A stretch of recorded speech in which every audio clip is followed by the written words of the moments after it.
Hi everyone. So I just watched HBO Max's new Charlotte's Web, and yeah, we need to talk about it because this one's weird. Like drinking a nostalgia milkshake that someone watered down with almond milk. It's still sweet, but it's missing that creamy magic that made the original story hit your heart like a warm summer sunset. If you grew up with E.B. White's Charlotte's Web, you know it's not just a story about a pig and a spider. It's about life, loss, and how even small things can make big ripples. That book made me cry as a kid and again as an adult.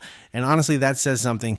There's a purity to it. It's the smell of hay in the morning, the sound of a barn door creaking open, that tiny ache in your chest when you realize things don't last forever. So when HBO Max dropped their new animated version, I was kind of hyped until about 5 minutes in.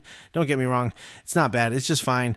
And fine doesn't cut it when you're standing in the shadow of a classic that taught entire generations how to say goodbye. The animation feels like it's stuck in 2008. Not terrible, just missing soul. The animals are cute, but not alive. Wilbur's got that fuzzy sheen that almost makes you want to pet him. But then you notice Charlotte looks like she's carved from driftwood, and Templeton the rat looks like he's been rolling around in glue. It's uncanny valley in a cornfield, and the voice cast stacked. Yeah, but not always syncing with the vibe. Amy Adams as Charlotte. Love her, but this ain't her lane.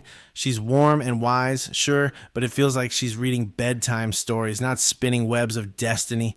Randall Park as Templeton, though, he's the only one having a blast. Dude's chewing the scenery like it's gourmet garbage, and I respect that. The human side of things gets bogged down with too much fluff. Like, there's this whole subplot with Fern's mom and aunt arguing about quilts and chores and what it means to be practical. It's like someone tried to sneak a Hallmark movie into my barnyard feels, and then out of nowhere, they toss in a mini plot about racism that lasts for about 60 seconds before it vanishes like smoke. Why even go there if you're not going to go there? But even with all its awkward pacing and cheap looking backgrounds, something happens by the end. When Charlotte starts to fade and Wilbur's just sitting there, small, scared, and alone, you feel it. The heart of Charlotte's Web is too strong to be completely buried under mediocre CGI. That moment still hits because it's about something that doesn't age, the pain of letting go, and the beauty of being remembered.